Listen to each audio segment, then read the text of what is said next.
আমার ছেলে তো এরকম আছিল না, তারা যখন রিমান্ডে নিছে তখন আমি আর কথা বলতে আমার খুবই কষ্ট হচ্ছে এখন।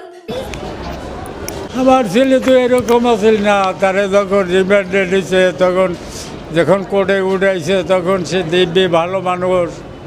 আজকে 5 দিন রিমান্ডের পর কোর্টে উঠাইছে, সে চলতে পারতেছে না, তাকে পুলিশে হাত ধরে জাগাইয়ে নিতেছে, তার কোনো সারা শব্দ নাই। সে নিস্তব মুমূর্ষ অবস্থায় মরা মানুষের মতো তারে টানিয়ে নিয়ে আসছে পুলিশে। আমি তো সাথী, আমি নিজেও শারীরিকভাবে অসুস্থ। ওই দিনই আমি একজন খুবই সাধারণ একজন স্কুল টিচার। আমি শারীরিকভাবে হয়তো কিছু ব্যক্তিগত কথা থাকে যা কখনো পাবলিকলি বলা যায় না, কিন্তু আজকে আমি বলতে বাধ্য হচ্ছি। 7 মান্থ রানিং আমি প্রেগনেন্ট, আর আমার 2টা বাচ্চা এই জায়গায় থাকে, ওর বাবার কাছেই থাকে। আমি যেহেতু চাকরি করি, ইভেন আবার নিজে অসুস্থ এখন, যার কারণে ওদেরকে ক্যারি করে আমার জব করা সম্ভব হচ্ছিল না। তো বৃহস্পতিবার দিন আমি আমার থেকে যখন ছুটি নিয়ে নিজের ডক্টর দেখানোর জন্য আসি, শুক্রবার দিন এসে আমি নামি। তো আমার বলতে খুব কষ্ট হচ্ছে। তো ডক্টর তো দূরের কথা, মানে আমার ছোট বাচ্চাটাও অসুস্থ। সাম্প্রতিক সময়ে কোটা আন্দোলন নিয়ে কিন্তু ব্যাপক চাঞ্চল্যের সৃষ্টি হয়েছে বাংলাদেশে, কিন্তু সেই কোটা আন্দোলন কিন্তু এক পর্যায়ে থেমে গিয়েছে। অবশ্যই শুরু হয়েছে বাংলাদেশে, যেখানে কার্পো অভিযান অন্যতম অভিযান, যেখানে ধরপাকড় অভিযান যেটাকে বলা হয়।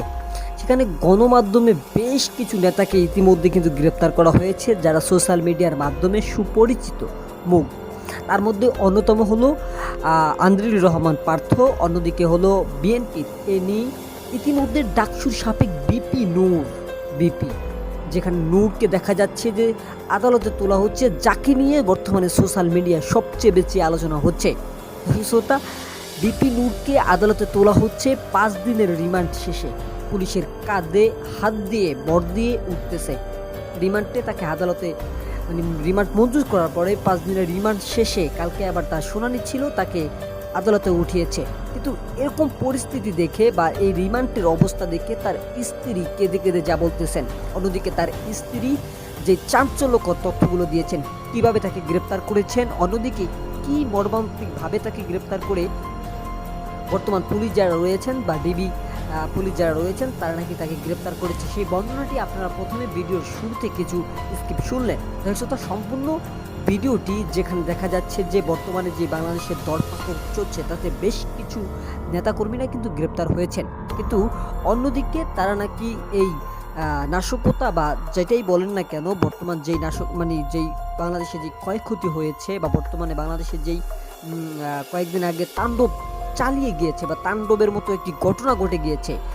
আপনারা যদি একটা জিনিস লক্ষ্য করেন যে 1971 সালের পর থেকে কিন্তু বাংলাদেশে এমন, যেখানে স্বয়ং প্রধানমন্ত্রী পর্যন্ত কেঁপে গিয়েছেন, এরকম কোনো ঘটনা ঘটেনি। কিন্তু এই কোটা আন্দোলন বা কোটা বিরোধী আন্দোলন নিয়ে কিন্তু এমনই চাঞ্চল্যকর সৃষ্টি হয়েছে।